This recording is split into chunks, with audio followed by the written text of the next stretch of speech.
Petit Jornal. Inteligência e irreverência em doses diárias.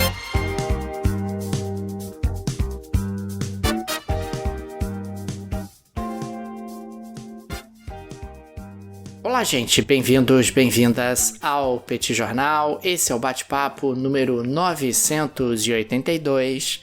Estamos gravando numa live no YouTube do Petit Jornal, são exatamente 21 horas e 28 minutos da quarta-feira, 3 de dezembro de 2025. Cá está a dupla de costume, a dupla que você conhece de cor.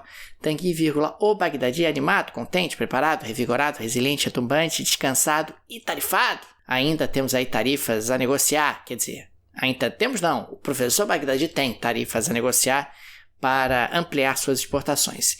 E temos também Daniel Souza, que é esse que vos fala. Ao longo dos próximos minutos vamos repercutir os principais acontecimentos internacionais das últimas horas. Como vai, professor Bagdadi? Tudo bem? Vamos a isso? Tudo bem, Daniel Souza? Vamos lá para mais um bate-papo. Deixar aqui de novo, né, Daniel Souza? E super boas-vindas a todo mundo que está aqui com a gente. Sejam muito bem-vindos. Todo mundo que ouve o Petit Jornal. Aliás, Daniel, eu queria deixar hoje especialmente um abraço a todo mundo que está marcando a gente lá no Spotify Wrapped, né? Aquela retrospectiva de fim de ano do Spotify. A gente deixou nossa mensagenzinha lá e muita gente compartilhando ali nas redes sociais que tiveram o Petit Jornal como um dos podcasts mais ouvidos, muitos como o podcast mais ouvido.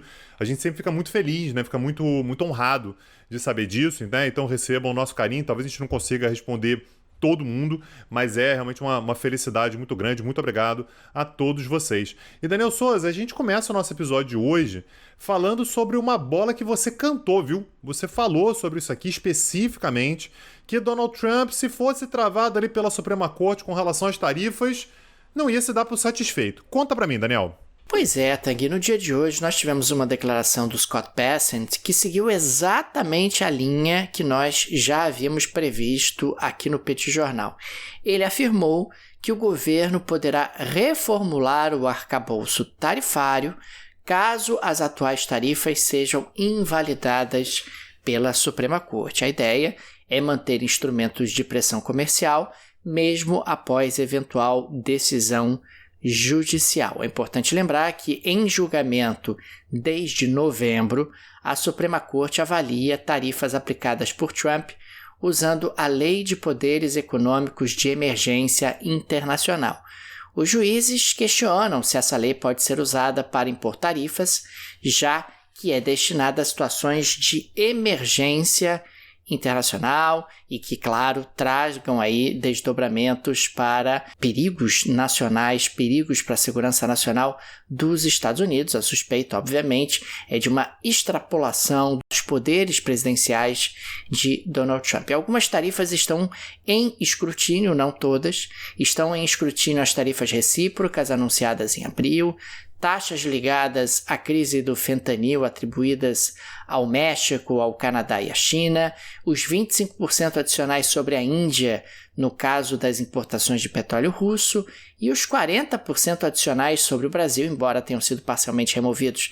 Ainda temos 40% sobre uma série de produtos ligados ao julgamento do ex-presidente Jair Bolsonaro. A Suprema Corte deve decidir somente em 2026 sobre essas tarifas aplicadas pelo governo Donald Trump. Aliás, o Bessent afirmou que espera que a Corte seja prudente e minimize riscos para a política econômica americana. Isso não é trabalho da Suprema Corte. O trabalho da Suprema Corte é fazer o controle de constitucionalidade.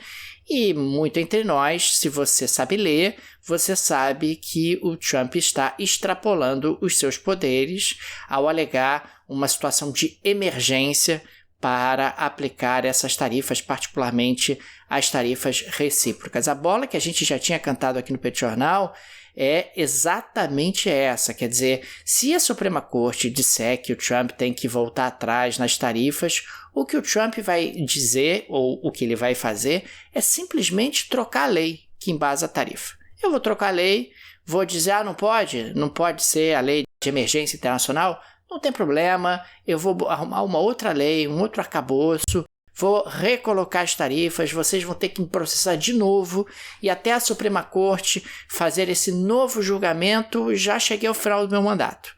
Ou seja, eu vou ganhar tempo, vou ganhar força e vou ganhar ali um mecanismo de pressão na negociação comercial com diferentes países, o que é algo muito perigoso, porque você adota um jogo duro constitucional, é um presidente da República tentando alargar os seus poderes através de uma estratégia que não é exatamente uma estratégia que fortalece as instituições e fortalece a democracia nos Estados Unidos. Esse é mais um exemplo, é mais um sinal de que a administração Trump considera um risco real a Suprema Corte acabar invalidando uma série de tarifas adotadas pelo governo Trump. Lembrando que a gente está falando de uma discussão em terceira instância.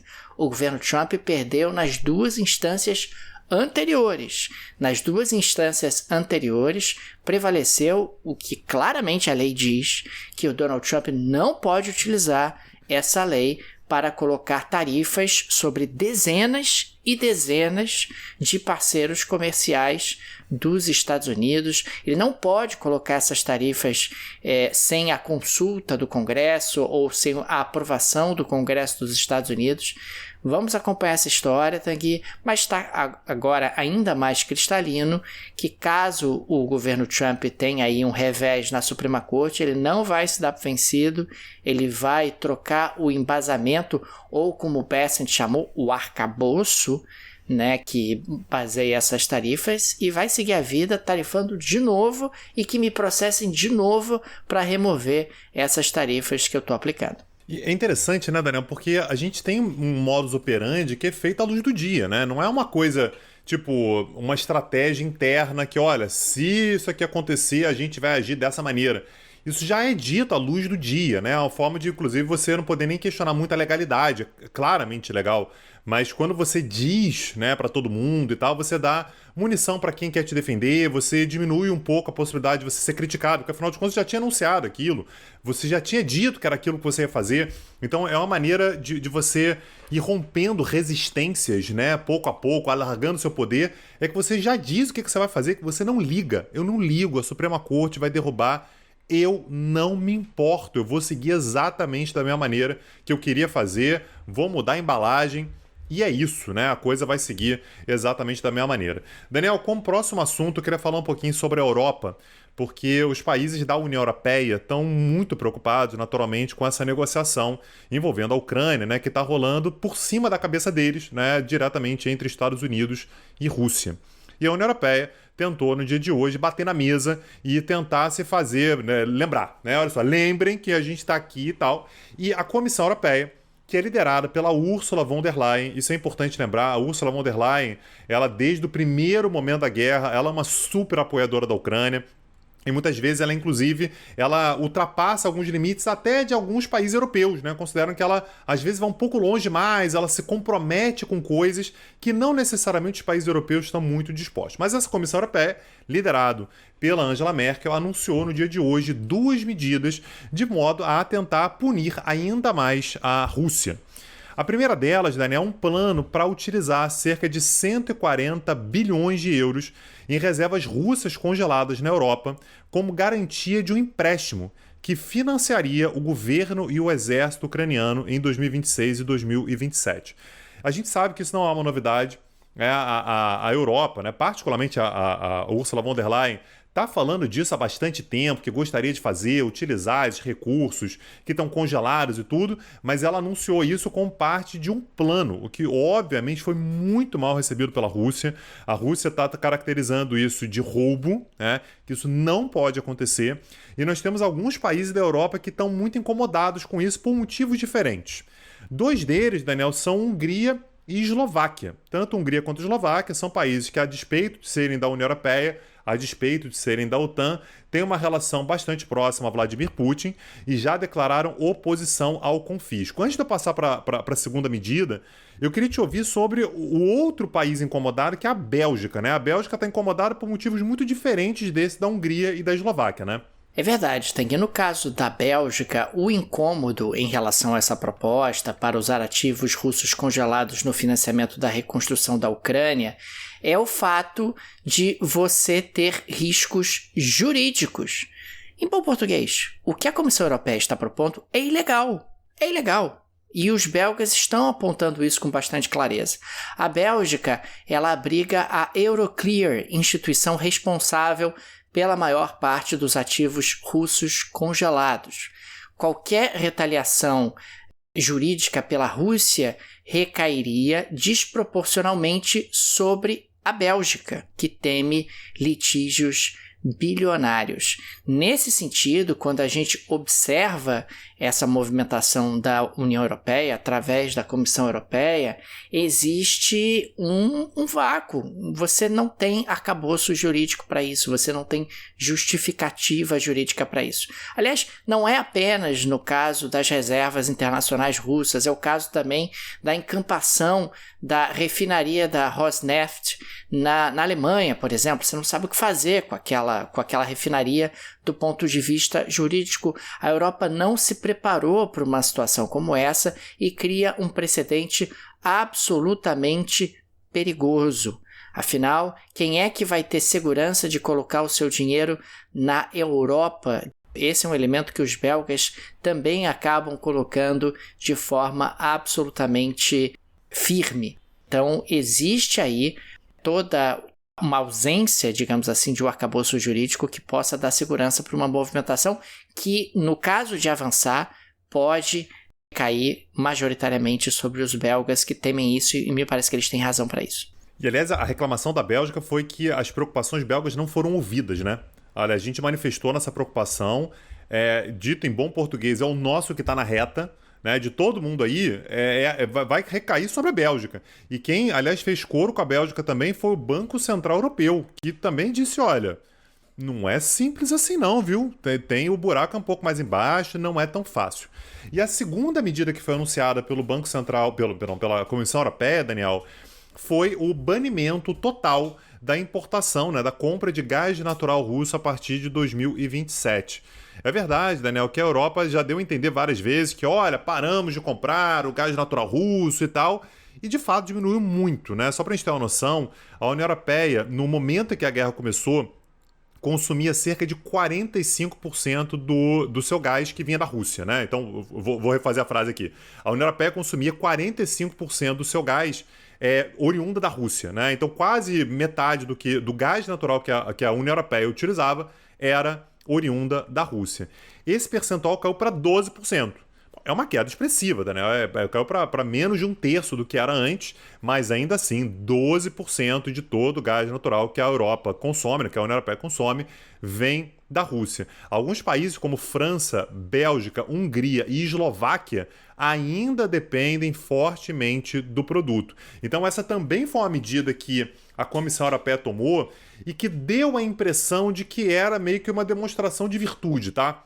Ah, vamos fazer, temos que fazer e tal. E faltou combinar com a galera, faltou combinar com os países europeus que naturalmente não vão querer reclamar disso abertamente, porque não querem defender a Rússia, mas que isso poderia ser feito com um pouco mais de cuidado. Naturalmente, Hungria e Eslováquia reclamaram abertamente, né? Mas os outros países soaram incomodados, todo mundo começou a pedir cautela, veja bem, não é bem assim e tal. E uma coisa que agrava ainda mais esse cenário é que a Ursula von der Leyen, ela utilizou uma medida para aprovação dessas medidas de uma cláusula de emergência. Essa cláusula de emergência, Daniel, ela determina que é uma emergência para a União Europeia e, portanto, para que países consigam bloquear a aprovação dessas medidas se torna mais difícil. E, aliás, não vai precisar sequer passar pelos parlamentos. Então, uma forma que a Ursula von der Leyen encontrou, dizendo que é uma questão emergencial, de atropelar a aprovação. Então, é verdade que isso vai acabar fazendo com que Hungria e Eslováquia não consigam bloquear essas medidas, mas também vai dificultar com que outros países consigam oferecer algum nível de resistência, de debate. Vem cá, será que o caminho é esse mesmo? Tudo. Então, a Ursula von der Leyen deu a impressão de que estava passando um pouquinho por cima de países importantes da União Europeia. A Bélgica manifestou isso de forma vocal, aberta, mas outros países europeus também soaram um pouco incomodados. Quem aprovou 100% disso foi a Alemanha, tá? O Friedrich Merz, aliás, foi um dos caras que deu muito apoio para essa medida do congelamento dos recursos, da utilização dos recursos russos que estão congelados, mas não necessariamente os demais países europeus estão absolutamente entusiasmados com isso. Aliás, Daniel, a gente está falando sobre um monte de país aqui, né? Falando sobre a França, falando sobre a Alemanha, Hungria, Eslováquia, né? Em todos eles, aliás, se você quiser acessar a internet, você consegue com uma enorme segurança utilizando uma boa VPN, e a gente tem para te oferecer a melhor delas, tá? Que é a NordVPN. Ah, Tanguy, mas eu perdi a Black Friday. Ah, que a Black Friday passou. Aproveita que a NordVPN manteve boa parte dos descontos, das promoções, de tudo que você tinha de vantagem agora com a Cyber Week. Tá? Então você encontra uma super economia com mais de 70% de desconto e mais 4 meses adicionais. Tudo isso, Daniel, para você ter acesso à internet com mais de 8.300 servidores ao redor do mundo, em 127 países diferentes, para garantir a proteção dos seus dados, da sua privacidade, acesso à internet sem barreiras por aí, proteção das suas senhas, né, com super gerenciador de senhas, além de uma nuvem privada super segura também. Uma VPN é fundamental, tá? E o preço que a NordVPN está fazendo é muito convidativo. Acessa lá, o link está na descrição desse episódio, só para quem é ouvinte do Petit Jornal, hein? Link no descritivo, gente. A NordVPN é incrível, recomendamos demais os serviços deles. Vocês precisam ter uma VPN segura, uma VPN que cuide dos seus dados e que também te ofereça alternativas de navegação pela internet, condições especialíssimas para os amigos e amigas do Petit Jornal. Link no descritivo, cliquem, vocês vão gostar demais. Tanguy, avançando para a próxima pauta, eu quero registrar que as exportações de petróleo da Venezuela subiram em novembro. Isso mesmo, subiram em novembro, atingiram 921 mil barris por dia, a terceira maior média do ano. As exportações totais ficaram 3% acima de outubro. Tudo isso num contexto onde os Estados Unidos atacaram dezenas de embarcações ligadas ali ao que seria o narcotráfico, e mesmo assim a presença de navios militares norte-americanos não afetou as exportações de petróleo venezuelano em novembro. A China absorveu 80% das exportações venezuelanas de petróleo. Aqui a gente está falando essencialmente de petróleo cru. 746 mil barris por dia saíram da Venezuela em direção à China. E você não vai acreditar! As exportações para os United States of America aumentaram em novembro. Subiram para 150 mil barris por dia, ante 128 mil barris em outubro. Operações amparadas em autorização específica, que a gente já falou sobre ela aqui no Petit Jornal, do governo americano para a Chevron. Também tivemos exportações para Cuba. Cuba recebeu 24 mil barris por dia de petróleo venezuelano. E tivemos aí exportações também de derivados, que aumentaram em novembro. Nesse sentido, a gente está falando aí de uma Venezuela que ampliou as suas exportações. É bem verdade, Tanguy, que, 921 mil barris por dia de exportações perto do potencial que a economia venezuelana tem, é muito pouco, é muito, muito pouco. A gente está falando de um país que está funcionando muito abaixo das suas potencialidades, mas de qualquer maneira, as exportações de petróleo aumentaram em novembro e aumentaram, inclusive, os embarques em direção aos Estados Unidos.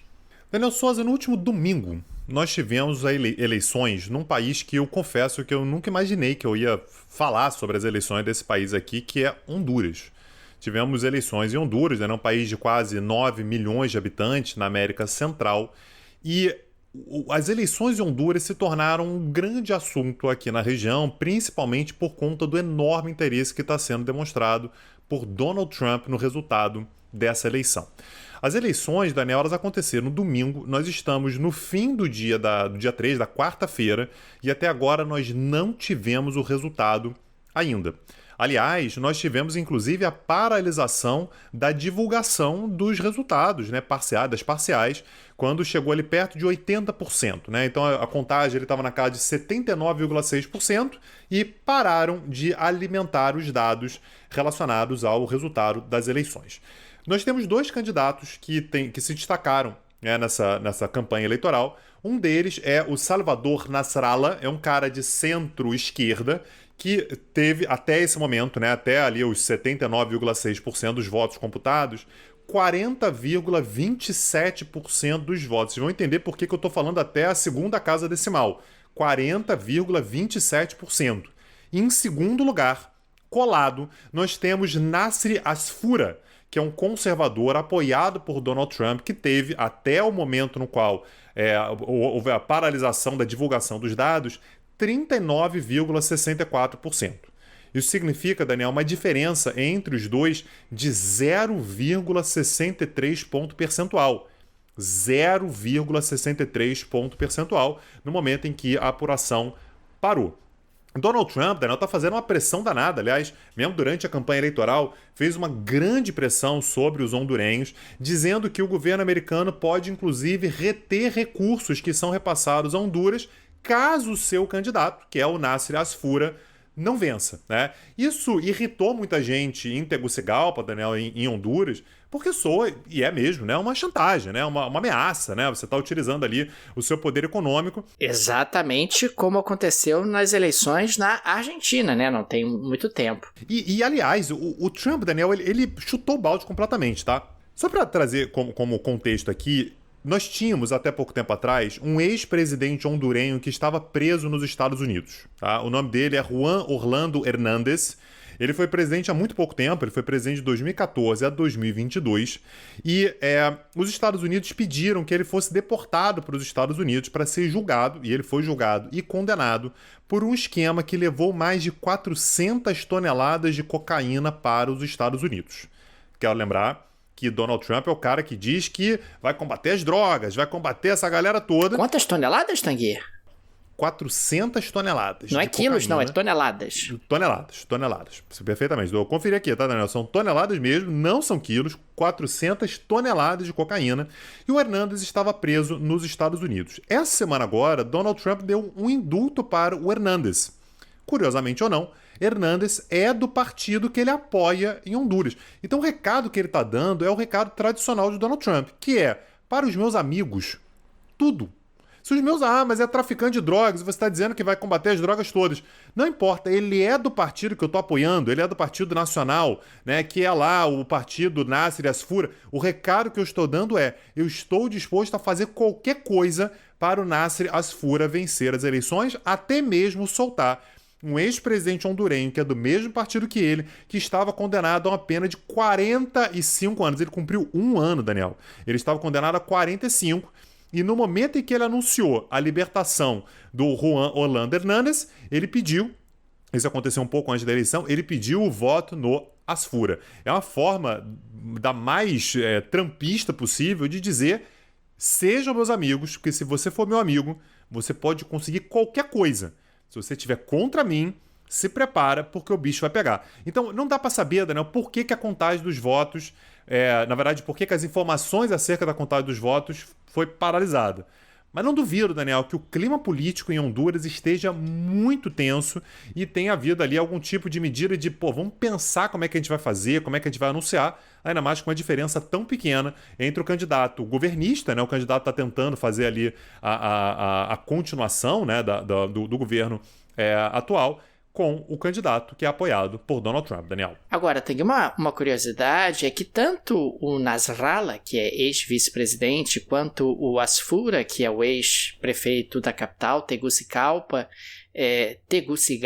melhor dizendo, eles prometeram romper relações diplomáticas com a República Popular da China e estabelecer relações diplomáticas com Taiwan. Que loucura, Tanguy. Os dois prometendo a mesma coisa, o que, num certo sentido, eliminaria ou reduziria de maneira muito substantiva a influência chinesa em Honduras e alinharia Honduras aos Estados Unidos de uma forma mais contundente, dizendo, olha, como nós não somos zonas de influência chinesa,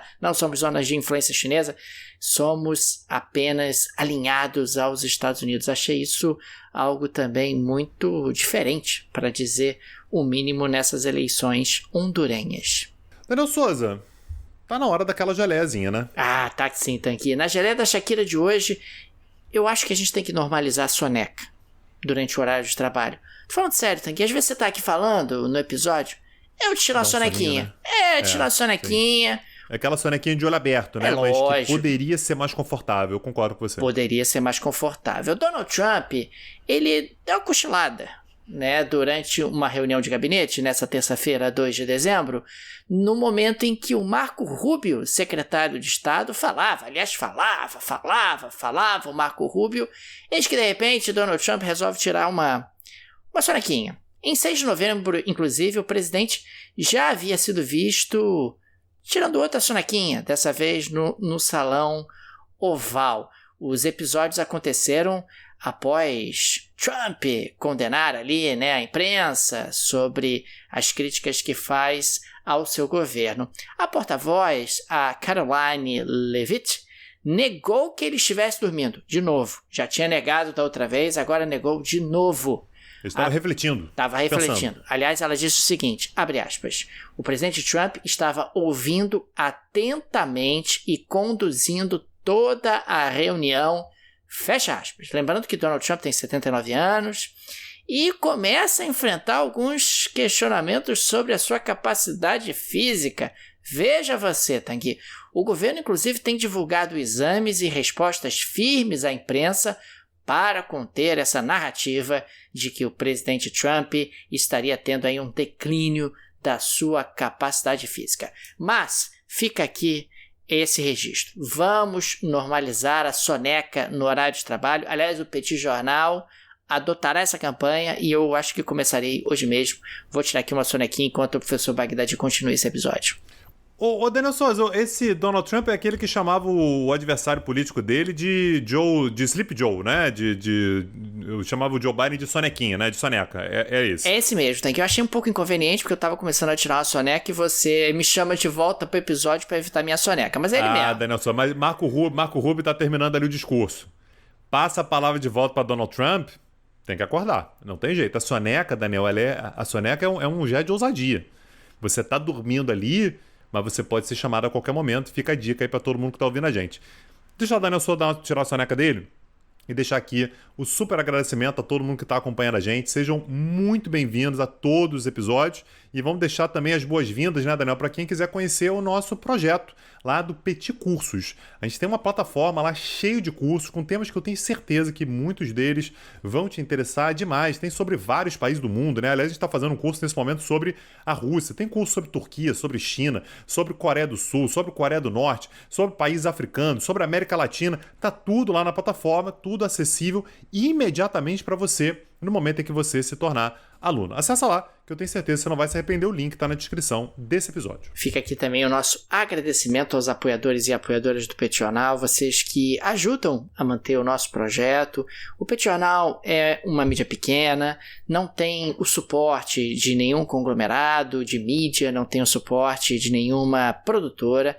É um trabalho bastante artesanal, realizado por mim e pelo professor Tanguy Bagdadi, e por isso o apoio dos nossos apoiadores acaba sendo tão importante. Por isso registramos aqui o nosso agradecimento, o nosso carinho, o nosso abraço a cada um de vocês. E também fica o convite, se você gosta do nosso projeto, se ele faz diferença na sua rotina, considere nos apoiar. No descritivo desse episódio tem várias alternativas. Tem a chave Pix, que é petitjornal.pj@gmail.com, tá no descritivo do episódio. Você pode inclusive ativar o Pix recorrente. Tem também o link para o Apoia-se, para o Patreon, se você vive no exterior. Uma dessas alternativas será confortável para você. É isso, Daniel Souza. Amanhã estamos de volta. Um abraço, até a próxima. Valeu. Tchau, tchau. Petit Jornal. Inteligência e irreverência em doses diárias. Acesse www.petitjornal.com.br.